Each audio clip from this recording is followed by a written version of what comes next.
এই জন্য জাহান্নামীরা জাহান্নামে যাওয়ার এক নম্বর কারণ হলো তারা নামাজি ছিল না, মুসল্লি ছিল না। আমরা আমাদের ব্যস্ততা যত থাক, যত প্রয়োজনীয়তা থাক, আমরা নামাজ ছাড়বো না। বলেন ইনশাআল্লাহ নামাজ ছাড়বো না। ইনশাআল্লাহ খাঁটিটা বলতে হবে। এক জায়গায় তাবলিগ জামাত আসছে, এখন আইসা একজনে এমন তশকিল করা শুরু করছে, 3 চিল্লার লেগে আর ছুটতে পারে না। আর একজনে কানে কানে কয়ে আইসা কয় যে ইনশাআল্লাহ কস এটা দিব।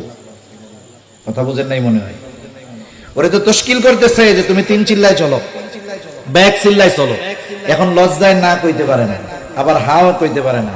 ও একটা টেনশনের মধ্যে পড়ে গেছে না, তখন আরেক বন্ধু এসে ওর কানের কাছে মুখ লাগায় কয় তুই কও যে ইনশাআল্লাহ জামুনে। তার মানে বলেন তো, এই যে ইনশাআল্লাহ বলছে এটা কি আসলে যাওয়ার জন্য বলছে না বাঁচার জন্য বলছে? বর্তমানে ইনশাআল্লাহর পরিভাষা এরকম হয়ে গেছে, একজনের কিছু বললে সে না কয় না, না না কইয়া কয় ইনশাআল্লাহ। নার পরিবর্তে কি ব্যবহার করে? ইনশাআল্লাহ। এটা ঠিক না, এটা ঠিক নয়। এজন্য অরিজিনাল ইনশাআল্লাহ বলতে হবে যে আমরা আমাদের শত ব্যস্ততার মধ্যেও নামাজ ছাড়বো না। নামাজ জান্নাতের চাবি। দৈনিক 100 ঘন্টা সময় লাগে।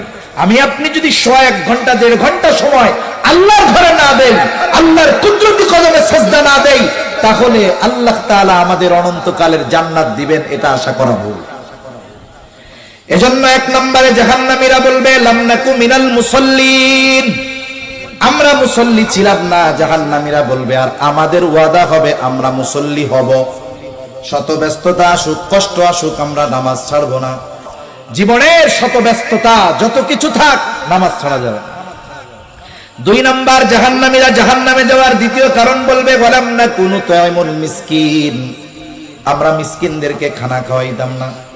সাধারণভাবে খানা খাওয়ানো এটা ফজিলতের কাজ।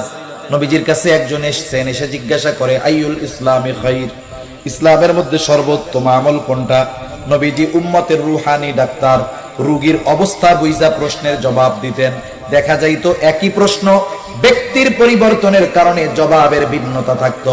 নবীজি তাকে বলতেছে তুতঈমুত তাআম ওয়া তাকরাউস সালাম আলা মান আরাফতা ওয়া মান লাম তারিফ, তুমি মানুষকে খানা খাওয়াও, পরিচিত অপরিচিত মানুষকে বেশি বেশি সালাম দাও। নবীজি সাল্লাল্লাহু আলাইহি ওয়াসাল্লাম বলেছেন তুতঈমুত তাআম, খানা খাওয়াও।